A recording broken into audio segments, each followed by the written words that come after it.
Hello Palanpur 90.4 megahertz પર હું છું આરજે AR, આપનો દોસ્ત, આપનો હોસ્ટ અને આપના વિચારોને એક વાર્તા સ્વરૂપે, હકારાત્મક ઘટના સ્વરૂપે તમારા સુધી પહોંચાડવાનો પ્રયાસ કરું છું. દર અઠવાડિયે મારા શોમાં મેં જોયેલી, ક્યાંક અનુભવેલી, તો ક્યારેક તમે મને કહેલી, પહોંચાડેલી કોઈ વાત કે જેને વાર્તા અને કથાનક સ્વરૂપમાં રૂપાંતરિત કરી હું આપ સૌ સુધી પહોંચાડું છું. મૂળ ઉદ્દેશ્ય આપણા સૌનો એક જ છે કે સાચી અને સત્ય હકીકત સમી આ દુનિયાની ઘટનાઓ કે જેને વાર્તા સ્વરૂપે આપણે એકબીજા સાથે વહેંચીએ, હકારાત્મકતાનો, શીખનો, કંઈક પોઝિટિવ વેલ્યુ આપણા જીવનમાં આવે, આવનારી જીવનના સંઘર્ષોની મુશ્કેલભરી પરિસ્થિતિઓમાં આપણે સૌ ટકી રહીએ અને જીવનને માણતા શીખીએ. આ જ રહ્યો છે. અને એટલે આજે પણ હું આપ સૌ માટે લઈને આવ્યો છું એક સુંદર મજાની વાર્તા, સત્ય ઘટના પર આધારિત છે. અને આ વાર્તાનું નામ છે ફોર વ્હીલર. તમારા અને મારા જીવનમાં આજે ફોર વ્હીલર એ બહુ જ અગત્યનું છે. મને યાદ છે કે બાળપણના દિવસોમાં ટુ વ્હીલર એ બહુ ઇમ્પોર્ટન્ટ હતું. ફોર વ્હીલર તો ખૂબ જ પૈસા, ધનિક અને એમ કહેવાય કે એવા લોકો કે જે એકદમ VVIP આ સ્ટેટસ ધરાવતા હોય તેવા લોકો રાખતા. પણ આજે સર્વસામાન્ય આજની આધુનિક પ્રગતિએ આપણને સૌને ફોર વ્હીલર અપાવી દીધા છે. પણ આમ છતાં આ ફોર વ્હીલર પાસે પણ માનવીય સંબંધો અને લાગણીઓ, ક્યારેક સુંદર મજાના પ્રસંગો, સપનાઓ, જીવનનું સમગ્ર અર્ક પણ જોડાયેલો હોય છે. તો આજે વાત કરીશું આ ફોર વ્હીલર વાર્તાની, એક પરિવારની, સંઘર્ષની, સુખની અને ખુશીઓની વાત. અને વાર્તા એ શરૂ થાય છે એક નાનકડા શહેર, ટાઉન કહી શકાય, પરંતુ હવે વિકાસની હરણફાળ તેમાં પણ ભરાઈ રહી છે. મોટા માર્કેટ અને વિકાસના કેટલાક એવા પરિબળો ઉમેરાઈ રહ્યા છે. અને એટલે આસપાસના વિસ્તારના ગામડાઓના લોકો પોતાના પરિવાર માટે, જીવન આર્થિક સદ્ધરતા પામી શકે તે માટે રોજગાર, વ્યવસાય અને નોકરી ધંધા અર્થે શહેરમાં આવીને વસી રહ્યા છે. એવા જ એક યુગલની વાત છે, જેમાં પુરુષ પાત્ર એ સરકારી નોકરીના પ્રયાસો કર્યા બાદ નથી મળી શકતી એટલે એક નાનકડી કરિયાણાની દુકાનનો વ્યવસાય શરૂ કરે છે. અને તેના ધર્મપત્નીને સુંદર મજાની પ્રાથમિક શાળાની શિક્ષિકાની નોકરી તે જ શહેરમાં મળી રહે છે. બંને જણા હવે પગભર થયા હોવાથી ગામડામાંથી રોજ આવવું, બંનેના સમય સાચવવા અને રોજિંદા જીવનમાં પડતી નાની મોટી સમય અને વ્યવસ્થાઓની મુશ્કેલીઓને નિવારવા આ શહેરમાં આવીને વસે છે. સુખરૂપ જીવન, ઓછી સુવિધાઓથી, ઓછા પગારમાં પણ બંનેનો વ્યવસાય આમ સરસ કહેવાય. પણ એટલા રૂપિયા અને પોતાના પરિવારની, માતા પિતાની, ઘરના ભાઈ ભાંડુઓ નાના હતા, એમની જવાબદારીમાંથી બચત કરીને શહેરમાં રહેવું થોડું મુશ્કેલ ભર્યું, પરંતુ એકબીજાના સાથ અને સહકારથી એ લોકો વિતાવી રહ્યા છે. પ્લાન કર્યો છે, એક આયોજન છે કે પોતાના પરિવારને, એટલે કે પોતાના દીકરા કે દીકરી જે સંતાન આવે તેમના માટે અમુક વર્ષોની બચત બાદ આપણે એમનો જન્મ થાય ત્યારથી લઈને મોટા થાય ત્યાં સુધીની વધારે નહીં તો પાયાની જરૂરિયાતો પૂરી પાડવા માટે સતત પ્રયાસ અને પ્રયત્ન કરતા રહીશું. આવા સુંદર ભવિષ્યના આયોજન સાથે નાનકડા મકાનમાં, જ્યાં એક રૂમ જે ક્યારેક બેડરૂમ બની જાય, ક્યારેક બેઠક રૂમ, એની પાછળ નાનકડું રસોડું અને આગળ એક નાનકડી ઓસરી ધરાવે છે. આવા સુંદર પરંતુ નાનકડા મકાનમાં આ પરિવાર પોતાની ગ્રહસ્થી શરૂ કરે છે. હવે જીવનના વળાંકો ક્યાં લઈ જાય છે, સપનાઓ ક્યાં પૂરા થાય છે, આ બધી જ વાતોને માણીશું જીવનનો ઘટમાળ શરૂ થઈ જાય છે. માણસને મુશ્કેલીઓ પણ આવે છે, તહેવારો સાથે ખુશીઓ પણ આવે. સુખની ચાવી મળતી રહે તો દુઃખની થોડીક નાની તકલીફો પણ આવે. પરિવારના સંઘર્ષ સાથે પોતાના નાના ભાઈ બહેનોની જવાબદારીને, એમના ભવિષ્યને સિક્યોર કરતાની સાથે જ હવે આ નાનકડો પરિવાર આ નાનકડા શહેરમાં પોતાના બાળકનું આયોજન કરે છે. ઈશ્વરની કૃપાથી સુંદર મજાનો દેવ સમાન રૂપાળો દીકરો પણ આ પરિવારમાં જન્મ લે છે. નાનીકડી અમથી આ દુનિયાની અંદર આખા દિવસની દોડધામ, દીકરાની સાર સંભાળ અને આ બધું વહેંચાયેલી કામગીરીમાં આ યુગલ પાર પાડતું રહે છે. એમની પાસે કોઈ સુખરૂપ સમય હોય ને તો એ છે કે રાત્રે મળીને જ્યારે દીકરો સૂઈ જાય ત્યારે મોહડા, ક્યારેક લીંબુ પાણી તો ક્યારેક ગળ્યા એક નાનકડા શરબતના પ્યાલા સાથે, તો પછી ક્યારેક બહુ જ થકાવટ હોય તો કોફી સાથે પોતાની નાનકડી ઓસરીમાં 2 ખુરશીઓ લઈ અને બંને આયોજન, ભવિષ્યના સપનાઓ, દીકરાની આખા દિવસની ધીંગા મસ્તીની યાદો, શું તોડ્યું છે, શું સાચવ્યું છે અને ભવિષ્યમાં એના માટે શું લાવવાનું છે, આ વાતો કરતાં કરતાં આખા દિવસનો થાક ઉતારે છે અને નિંદ્રાને વશ થાય છે. જીવનમાં દરેક માણસના સંકલ્પો અને સપનાઓ જુદા જુદા હોય, પણ એની પાછળનો આશય અને ધ્યેય પરિવારનું સુખ અને સંતાનોને એક સુખરૂપ જિંદગી આપવાનું હોય છે. શિવ અને પાર્વતીએ સર્જન કર્યું આ ધરાનું અને ધરા પરની આ સૃષ્ટિનું. એમનો પણ ઉદ્દેશ્ય એ જ રહ્યો કે મારા સંતાનો પોતાના જીવનની સફરને ગમે તેટલી મુસીબતો આવે પણ પાર પાડે હિંમતથી. એમ દરેક માતા પિતા બાળક માટે પણ આવા સપનાઓ જોતા હોય છે. પોતાના જીવનમાં 2 વ્હીલર લાવતા લાવતા એ લગભગ એમનો દીકરો એ 15-16 વર્ષનો થયો ને ત્યાં સુધી એમને આયોજન નહોતું કર્યું, વિચાર કર્યો હતો. પણ દીકરા માટે રમકડામાં ઇલેક્ટ્રોનિક ચાલતી બાબા ગાડીઓમાં એ બાઇક અને 4 વ્હીલર પણ લાવી ચૂક્યા હતા. દીકરો તો 16 વર્ષનો થઈ ગયો, પણ આ 16 વર્ષની એની જીવન યાત્રાઓનો સામાન પેલા ખૂણામાં એક નાનકડા પીપમાં સાચવી રાખ્યો. ક્યારેક મોંઘા દાટ રમકડાઓ લઈ આવતા અને દીકરો એક જ રાતમાં રમતા રમતા તોડી દેતો ને તો એને સાચવીને મૂકી રાખ્યા. ક્યારેક પોતાની કેટલીક વસ્તુઓ, પ્રથમ લાવેલો મોબાઈલ કે જે બહુ જ બચત કરીને 4 મહિનાના બચતના રૂપિયામાંથી લાવેલા અને લગભગ 10 દિવસના અંતે જ એ મોબાઈલને દીકરાએ રમતા રમતા પછાડ્યો અને તૂટી ગયેલો, સાજો પણ ન થઈ શકે. અને બીજો મોબાઈલ તો આવતા બીજા 8 મહિના થયેલા.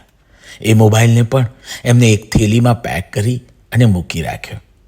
દીકરાને કેટલાય રમકડાઓની સાથે જેમ ભણતો આગળ વધતો ગયો તેમ નોટબુક અને ચોપડી ફાડી દે, એને મનગમતો કંપાસ બોક્સ, એનું પહેલું દફતર. અને એની હાલત તો તમે જુઓ તો દીકરો એટલો તોફાની, કારણ કે લાડ અને પ્યાર એ જ્યાં સુધી સમજણ ન આવે ત્યાં સુધી દરેક વસ્તુને બગાડી કે તોડી નાખવાની વૃત્તિ ધરાવતા હોય છે. અને આ દીકરાના હાથે તૂટતી વસ્તુઓ પોતાની હોય, પત્નીની હોય કે પછી દીકરાએ પોતે તોડેલી બધી જ વસ્તુઓને ભેગી કરી રાખતા. અરે એ જ્યારે 5મા ધોરણમાં હતો ત્યારે પડોશીના બાળકની, એના દીકરાની એક મોંઘી દાટ પેન એને રમતા રમતા ફેંકી દીધેલી અને પછડાવાના કારણે શાળામાં એ તૂટી ગયેલી.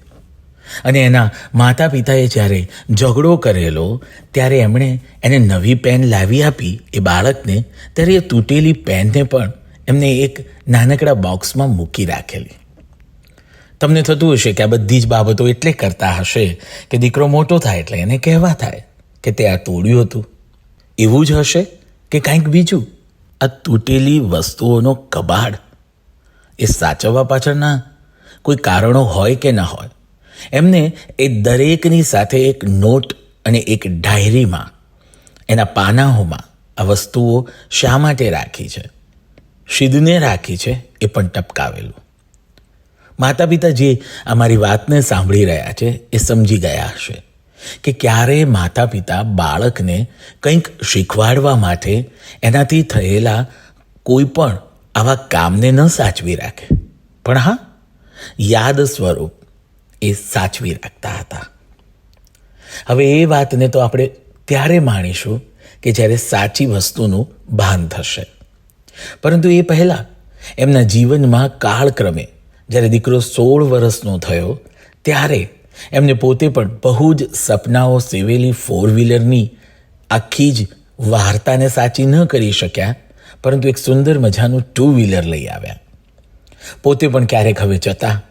પેલી બહારની અગાસીમાં તો હવે દીકરો મોટો થયેલો, એટલે આ નાનકડા મકાનમાં કેવી રીતે એ બેસી શકે, એટલે એ અગાસીમાં હવે મકાન પણ એમને ખરીદી લીધેલું હોવાથી સીડી એ કાઢી અને ઉપર સુંદર મજાનો એક મોટો બેડરૂમ બનાવેલો, અને એની આગળ સુંદર મજાનો ધાબા ઉપર છત ઉપર હિંચકો. એમને એમ કે ક્યારેક ઉપર જઈને બેસીશું. હવે અગાસી તો રહી નથી, પણ ત્યાં જઈને વાતો કરીશું, સપનાઓની, યાદોની અને આવનારી જિંદગીની થોડીક હળવાશની પળોની. પણ હવે દીકરો ત્યાં રહેતો હતો, એટલે એને ડિસ્ટર્બ ન થાય તે માટે તેઓ નીચે જ બેસી રહેતા, અને પેલી સીડીના કારણે અગાસી પણ ભૂલાઈ ગયેલી. પણ હા, સૂતા પહેલાં, પથારીમાં પડ્યા પહેલાં એ થોડીક વાતો તો ત્યાં બેઠા બેઠા પણ પોતાના સપનાઓની કરતા રહેતા. જીવનનો ઘટનાક્રમ જ આ છે. 2વ્હીલર અને કેટલી મુસીબતથી, કેટલા વિચારોથી, કેટલા પૈસા ધીમે ધીમે ભેગા કર્યા દીકરાના ભણતર પાછળ, અને હવે તો એને MBA સુધી પહોંચાડવાનો છે, એનો લક્ષ્યાંક છે, એ માટેની બચત અને આ બધું જ વિચાર કરીને સખત તનતોડ મહેનતથી તેઓ આ અર્થ એટલે કે આર્થિક ઉપાર્જન મેળવતા હતા. આ બધી જ વાતોના ઘટનાક્રમમાં હવે સુંદર અને આમૂલ પરિવર્તન આવવાનું હતું. દીકરો ખરેખર સારા માર્ક્સ લઈ આવ્યો. થોડાક ખર્ચની સાથે આ પોતાના દેશની અને દેશ બહારની યુનિવર્સિટીઓમાં એને એપ્લાય કર્યો. અને દીકરાને પણ માતા પિતાથી દૂર નહોતું જવું, એ વાત તો સાચી જ હતી.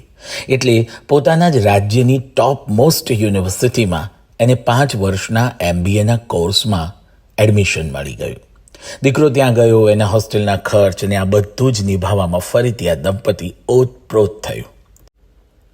દીકરો હવે પાછો આવી ગયો ભણ્યા બાદ સારા માર્ક્સથી, અને એણે બહુ જ સુંદર મજાની પોતાના શહેરથી દૂરના મેગા શહેરમાં એક જોબ પણ શોધી લીધી. હવે માતા પિતાને તો એની સાથે રહેવું હતું, પરંતુ નવી જોબ, મેગા શહેર અને અહીંનો ધંધો અને પોતાની પત્નીની નોકરી છોડીને થોડા ત્યાં પહોંચી શકે. એટલે તેઓએ દીકરાને ભારે હૈયે પણ વિદાય કરી. ક્યારેક ત્યાં જઈ આવતા. મેગા શહેરમાં ફાવતું નહોતું, પણ એ બધી ચકાચોંધ જોઈને આનંદ થતો હતો. એમને પણ ત્યાં રહેવાની ઈચ્છા એ સતત મનમાં વ્યક્ત થતી હતી. અને રિટાયરમેન્ટના 1.5 વર્ષ બાદ દીકરા પાસે પહોંચ્યા. દીકરાને પણ હવે 2-2.5 વર્ષ નોકરીને થયા હતા, અને બીજા 2 વર્ષમાં તો એને પ્રમોશન મળે તેવા ચાન્સીસ પણ દેખાતા હતા, કારણ કે એની મહેનત ઉત્તમ હતી. આ ચોક્કસથી એ આધુનિક રંગથી રંગાયો હતો.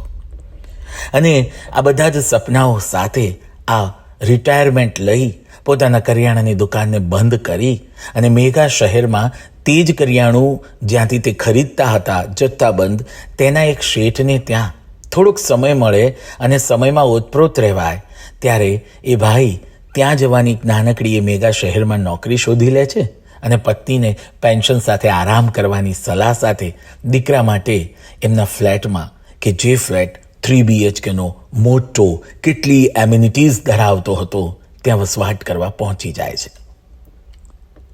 પણ કહે છે ને કે સુખની પળો જીવવાનો મોકો આવ્યો.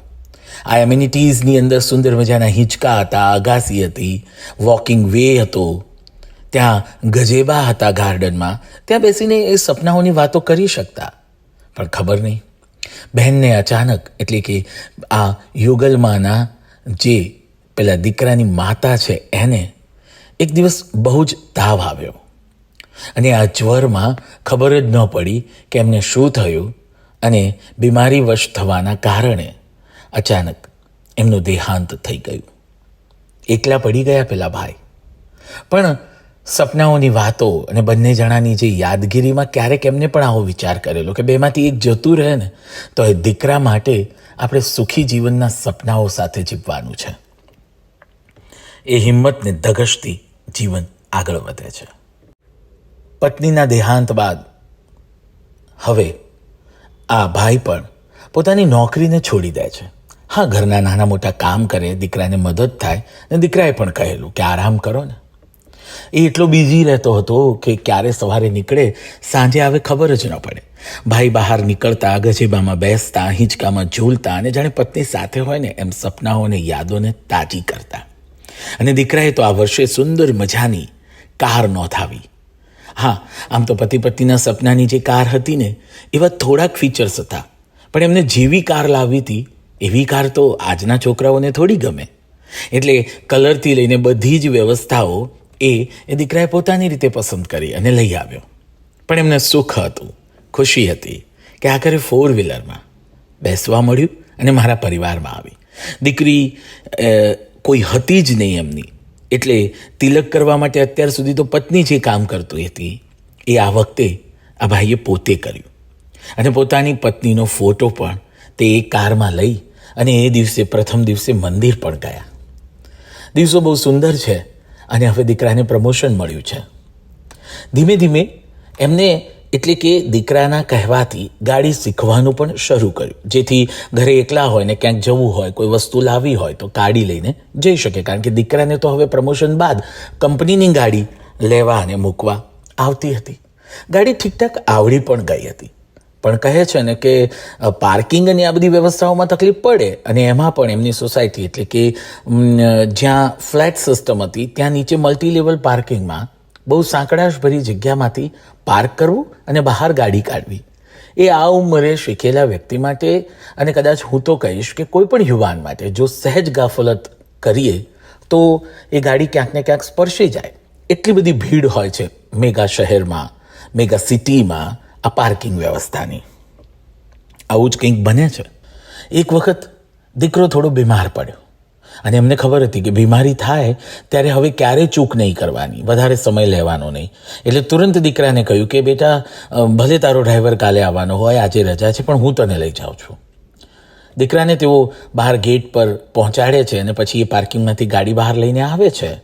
ત્યારે ગાડીને ત્યાં ઝડપથી નીકાળતા એક પિલર સાથે સહેજ ઘસરકો લાગી જાય છે. બહાર ગાડી આવે છે એટલે દીકરો કહે છે કે પપ્પા, આ શું થયું? તમે ધ્યાનથી નથી ચલાવતા, તમને આવડી ગઈ છે છતાંય આ ઘસરકો થઈ ગયો, કેટલું મોટું નુકસાન થયું, ને હવે આ તો રિપેર નહીં થાય, આ વીમામાં નહીં આવે, અને થોડુંક બેબાકડો થઈ ગયો. એમને કહ્યું કે થઈ ગયું, હવે છોડ ને, એના કરતાં તું ઇમ્પોર્ટન્ટ છે. પણ દીકરાના મનમાં તો પેલી ગાડીનું મહત્વ વધારે હતું. 4-વ્હીલર ઇમ્પોર્ટન્ટ હતી.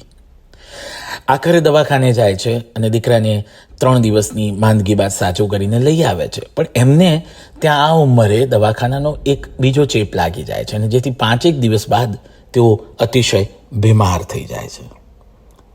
બીમાર તો એવા થાય છે કે ત્યારે ધીમે ધીમે એમનો જ્વર વધે છે અને પછી એમના શરીરમાં શ્વાસની તકલીફને અચાનક એક દિવસે સવારે ચક્કર ખાઈને પડી જાય છે. દીકરો પણ કેટલાય દિવસથી પહેલાં 4-વ્હીલરની ઘટના બાદ એમની સાથે થોડાક જાણે દુઃખી થયો હોય એમ વાતચીત પણ ક્લિયરલી કરતો નથી. સવારે જાય છે અને સાંજે આવે છે. આ ઘટના બની હતી લગભગ 11 વાગે, અને એ જ્યારે બપોરે 4-5 વાગે કામવાળા બેને કહ્યું કે ઘર ખોલતા નથી કાકા, તો ત્યારે એ ઘરે આવે છે ને જુએ છે કે પપ્પા તો બેભાન થઈ ગયા છે, ઢીલો થઈ જાય છે. એમને દવાખાને લઈ જાય છે. ટ્રીટમેન્ટ શરૂ થાય છે ને ડૉક્ટર કહે છે કે ખબર નથી, બીમારી તો છે જ, પણ એમનામાં જે જીવવાની ધગશ અને જોમ પણ નથી રહ્યા, અને એટલે જ એમને કેટલાય દિવસથી પોષક તત્વો સભર ખોરાક પણ નથી લીધો, અને એવું લાગે છે કે રિકવરી તો કદાચ નહીં જ થાય.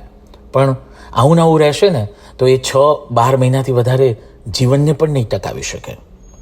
બીમાર થવાથી અને અશક્તિના કારણે ધીમે ધીમે 6ઠ્ઠા દિવસે તે કોમામાં જાણે જતા રહ્યા હોય તેમ બેભાન થઈ જાય છે. દીકરાને પણ અહેસાસ થાય છે કે પપ્પાને એકદમ શું થઈ ગયું, મારી કોઈ પેલી વાતથી તો ખોટું નથી લાગ્યું. 4-વ્હીલરના સપના જિંદગીભર જીવ્યા, દીકરાને આગળ વધાર્યો, અને આજે એક નાનકડા ઘસરકાથી દીકરાને એટલું લાગી આવ્યું કે એણે એની પાછળની હેતુ મનસાની બાબતને ગણકારી નહીં. અને લગીર થોડાક ઊંચા અવાજે વળી લીધું હતું પોતાના પિતાને, અને આ પરિસ્થિતિ સર્જાઈ હતી. ડૉક્ટરે કહ્યું કે હવે તમે અહીંયા નહીં આવો તો ચાલશે, કારણ કે જેવા સાજા થશે, ભાનમાં આવશે તો અમે તમને કહીશું, પરંતુ તમે ઘરે જઈને કોઈ એવી એમની યાદગીરી વાતો કે એવી લઈ આવો, કોઈ ડાયરી હોય, કોઈ મોબાઈલમાં એમના રેકોર્ડિંગ હોય, ગીતો હોય, તો એ સંભળાવવાથી ફરક પડી શકે, કારણ કે જીવવાની જીજીવિષા જ આ વ્યક્તિમાં હવે રહી નથી. દીકરો ઘરે આવે છે. શોધતા શોધતા ખૂણામાં પોતાની મમ્મી અને પપ્પાના રૂમમાં એક નાનકડો પીપ જેવો પટારો છે એ જોવે છે, ખોલે છે, આશ્ચર્ય પામે છે કે કેટલી બધી વસ્તુઓ કે જે બધે જ બધી એને તોડી હતી એ પડી હતી. ફરીથી એનું મન ખાટું થાય છે કે મારા મમ્મી પપ્પાએ આ બધી વસ્તુઓ કે જે મેં તોડી હતી એ સાચવી રાખી છે, શા માટે? પણ ત્યાં એના હાથમાં એક નાનકડી ડાયરી આવે છે. ડાયરીના પાના ઉથલાવતા જાય છે ત્યારે એ સમજે છે કે કેટલીક વસ્તુઓ બહુ મહેનતથી, સાચી જ રીતે, બહુ બચતથી લાવેલી ને એમના દીકરાએ તોડેલી. ત્યારે એની ઘટનાના ક્રમમાં નીચે લખ્યું છે કે આજે મારા દીકરાએ આ વસ્તુને જ્યારે પછાડી, એટલે કે મારા મોંઘા દાટ પહેલી વખતે મારી પત્નીએ મને ગિફ્ટમાં દિવાળી પર આવેલા એ ચશ્મા કે જ્યારે એ તૂટી ગયા ને ત્યારે મને અહેસાસ થયો, અને આ વસ્તુ મેં એટલે સાચવી છે કે પહેલી વખતે દોડીને આવીને મને ભેટ્યો હતો, અને એના ભેટવામાં આ ચશ્મા તૂટે તો શું ઇમ્પોર્ટન્ટ છે? તો શું એ વાતનું ઇમ્પોર્ટન્ટ છે કે ચશ્મા તૂટે કે મને ભેટ્યો? મારા માટે તો એ ભેટ્યો ને એ વાત ઇમ્પોર્ટન્ટ છે. એક નાનકડો કંપાસ બોક્સ જૂનો કે જે એને 2 જ દિવસમાં તોડી નાખેલો, જેના ઉપર પ્લાસ્ટિકના ડ્રોઈંગ અને કાર્ટૂનના ચિત્રો હતા 3D ઇમેજમાં, એની પાછળ લખ્યું હતું કે આજે મને શિખામણ મળી કે મારા દીકરાને છે ને 3D ને કાર્ટૂન ગમતા નથી, આવું કામ ફરીથી નહીં કરવાનું, એને છે ને સ્પોર્ટ્સ કારવાળી વસ્તુ ગમે છે. ક્યાંય એમને વસ્તુને તૂટવાનું દર્દ નહીં, પરંતુ શીખવા મળેલું લાગણી ને પ્રેમની વાતો લખેલી. એક નાનકડી પેન કે જે એને યાદ આવે છે કે બીજા મિત્રની તોડી હતી, એ પણ સાચવેલી ને એની નોટ્સમાં પપ્પાએ લખેલું હતું, અને મમ્મીએ પણ ટાંક્યું હતું કે દીકરાએ આજે એ વસ્તુનું અમને ભાન કરાવ્યું કે અમે હજુ સુધી એને મોંઘી વસ્તુઓ લાવી નથી શક્યા, એટલે એ સમજી નથી શકતો કે શા માટે આ વસ્તુઓ ન તોડવી, અથવા તો તૂટી જાય ત્યારે કળસી ખાતર પણ સોરી કહેવું જોઈએ. આવી ઉમદા વાતોનો અર્ક જાણીને બધી જ વસ્તુઓને ભેટી પડે છે. એમાંની કેટલીક 4 અને 5 વાતો કે જ્યારે ચાલતા શીખ્યો, જ્યારે પહેલી વખતે સાયકલ પરથી પડી ગયો, ત્યારે એના પેન્ટ અને શર્ટ જે લસરકાથી ફાટી ગયેલા, આ બધી વસ્તુઓ લઈને હોસ્પિટલ જાય છે. એ દરેક વસ્તુઓ હોસ્પિટલમાં લઈ જઈ સુંદર મજાની મમ્મીનું પસંદગીનું એક સામાન્ય અને ધીમા અવાજનું જૂની ફિલ્મનું એક ગીત મૂકી અને બધી વસ્તુઓ સાથેની વાતને એ પુસ્તકમાં વાંચે છે, એટલે કે પેલી ડાયરીમાંથી. અને પછી અંતે કહે છે કે પપ્પા, એ ઘસરકો ભલે ને થયો, પણ સાલું મેં પણ એ શીખ્યું કે મારા પપ્પા છે ને મારા માટે કંઈ પણ કરી દે. ફરી હું બીમાર પડું તો કોણ મને મદદ કરશે? એટલે પપ્પા, એ ઘસરકાને તો આપણે રિપેર કરાવી લઈશું, પણ તમને સાજા કરવા તો તમારે જ પાછા આવવું પડશે. આવી 2 દિવસની એને વાતો કરી અને 3જા દિવસની સવારે 11 વાગે આંખો ખુલી હતી. એ વ્યક્તિએ ત્યાંથી ફરીથી જીવવાનું જોમ પ્રાપ્ત કર્યું અને પાછા આવ્યા. 1.5 વર્ષ સુધી જીવનને ધગશતાથી ને દીકરા માટે મહેનતથી જીવન જીવ્યું. દીકરા માટે સુંદર મજાની એક દીકરીને પસંદ કરીને પોતાની પુત્રવધુ તરીકે લઈ આવ્યા, અને આખરે સંતોષ મુક્ત જે રોગ અને જેના લીધે એ થોડાક જ મહિનામાં જતા રહેવાના હતા, એની જગ્યાએ પોતાના જીવનની સુખની પળો માણીને ગયા. મૂળ અર્ક આ વાર્તાનો એ છે કે માતા પિતા હોય કે જીવન, આ બધામાં એમને કરેલી કોઈ પણ વસ્તુને નુકસાનીથી સાચવેલી બાબતની પાછળનો મૂળ ભાવ સમજવો જોઈએ. 4 વ્હીલર આવ્યું તેની ખુશી કરતાં 4 વ્હીલરના ઘસરકાને લીધે પામેલી લાગણીઓના સંબંધોની ખુશી એ વધારે મહત્વની હતી. ખરું ને? તમે પણ તમારી આવી વાતોને મારા સુધી મોકલી આપજો 9512996688 પર. સોશિયલ મીડિયાના એકાઉન્ટ્સ એટલે કે Instagram, x, YouTube, Facebook, email થકી પણ અમને પ્રતિભાવ મોકલો અને આવી કેટલીક ઘટનાઓની વાતોને મોકલી આપો. આ સાથે રેડિયો ગાર્ડન પર અને અમારી મોબાઈલ એપ્લિકેશનને ડાઉનલોડ કરીને તમારા એપ સ્ટોર પરથી તમે અમારા સાથે સંપર્કમાં રહી શકો છો.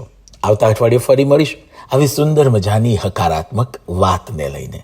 જીવનની ફિલસૂફી હંમેશા જીવનને માણવામાં અને કંઈક નવું જાણવામાં છે.